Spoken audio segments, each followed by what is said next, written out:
সত্ত্বেও আমি তোদের বিয়ে দিয়েছিলাম।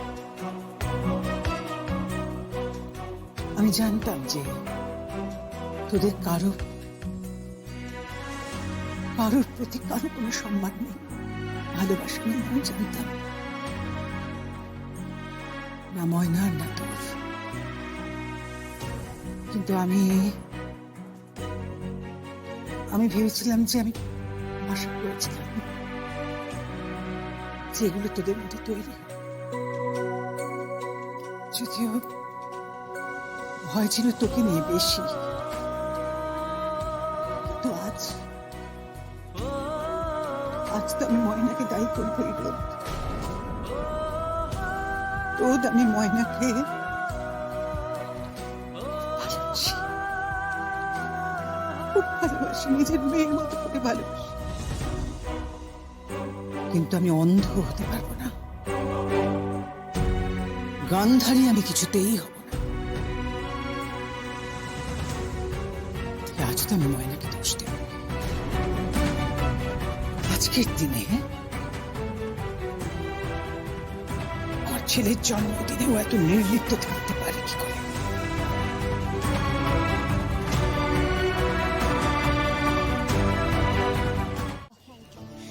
ডক্টর দাশগুপ্ত জানেন যে ওনার জন্মদিন বলে তুমি আমাদেরকে মিষ্টি খাওয়াচ্ছ? কেন গো, সব কিছুকে জানাইয়া করতে হইব নাকি? আচ্ছা, ল তুমি এখন অত কথা না কইয়া তুমি আরেকখান খাও। আমি আর বেশি মিষ্টি খাবো না গো। কেন গো? আমি আর বেশি মিষ্টি খাবো না। তুমি নাও না। আমি কিন্তু মিষ্টি খেতে খুব ভালোবাসি, আমাকে তো পুরো বক্সটা দিলে আমি সব খেয়ে নেবো। বাবা তুমি খাও না, তারপর দেখুন যাই। আচ্ছা বলছি, এটা কি তোমার শুধু ফার্স্ট ইয়ারের বন্ধুদের জন্য?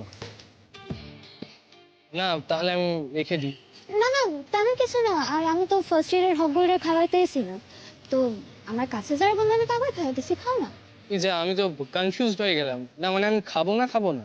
মানে হাতে জমা রয়েছেন, খান না।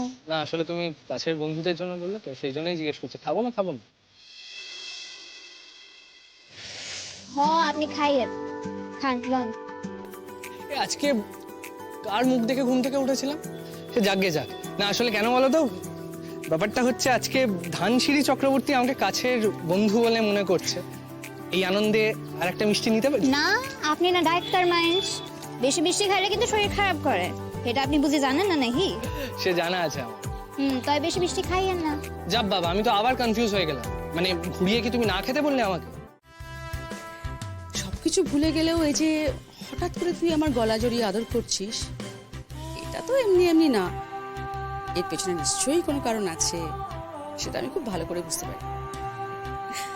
যাকে শোন, কালকের দিনটা তুই ফ্রি থাকিস, বুঝলি? বাবা কিন্তু বারবার করে বলে দিয়েছে ওই ছেলের বাড়ি থেকে তোকে দেখতে আসবে। কালকেই? হ্যাঁ, তো কি অসুবিধা? কালকে কোনো কাজ রেখেছিস নাকি আবার? না, আমার কোনো কাজ নেই। তা কখন আসবে? আসলে ওই বিকেলের দিকেই আসবে। আচ্ছা। আর হ্যাঁ, তুই কিন্তু বলেছিস আমরা যাকে পছন্দ করব তাকেই তুই বিয়ে করবি। করবো মা, করবো। এবার বল দেখি, আমার গলা জড়ি ধরার কারণটা কি? তোমার কাছে একটা জিনিস চাইবো, দেবে? কি? তোমার একটা শাড়ি পরতে দেবে? আজকে পরে যাব। কি হলো, এরকম হাঁ করে রইলে কেন? দেবে না তাই তো? না, আমি ভাবতেই পারছি না, তুই তো শাড়ি পরতেই চাস না। আমি কতবার বলেছি গুঞ্জা শাড়ি পর। না, শাড়ি আমি পরবো না। আচ্ছা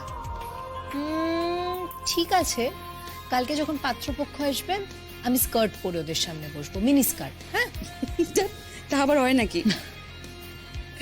তুমিই তো বলবে যে শাড়ি পর গুঞ্জা। অস্বাভাবিক তো কিছু নয়। আমার মতন একজন মেয়ে যে সবার সাথে এত অন্যায় করেছে, অত্যাচার করেছে, সেই কোন মুখে এসে সবার সামনে দাঁড়িয়েছে, আমি জানি সবাই এটাই ভাবছে। আর সেটা তো খুব স্বাভাবিক। কেউ হয়তো আমার উপর খুব রাগও করছে।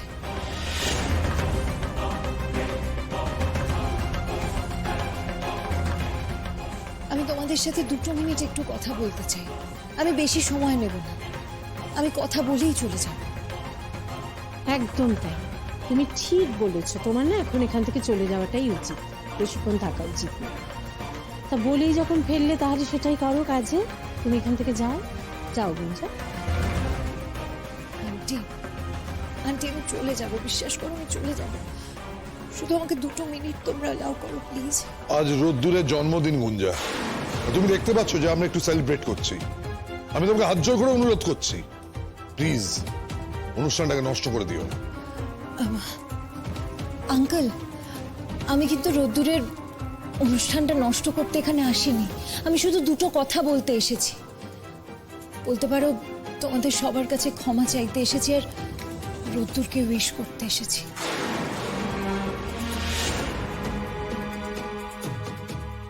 উইশ তো করেইছো, এখন চলে যাও। তোমার যদি সত্যি আমাদের কিছু বলার থেকে পরে এসো, আমরা শুনবো। বেশ, তাই না হয় হবে, তবে আরেকবার আমি রোদ্দুরকে একটু উইশ করে যাই। আমার বোধহয় এরপর আর এখানে আসা হবে না, এটাই বোধহয় আমি শেষবারের মতো রোদ্দুরকে উইশ করার সুযোগ পেয়েছি।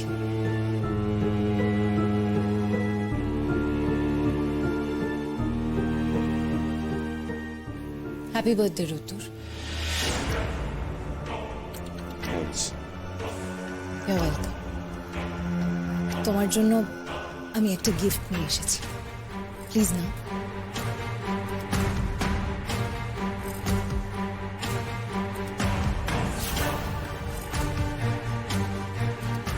প্লিজ না, দেখো এটাই হয়তো আমার তোমাকে দেওয়া শেষ গিফট।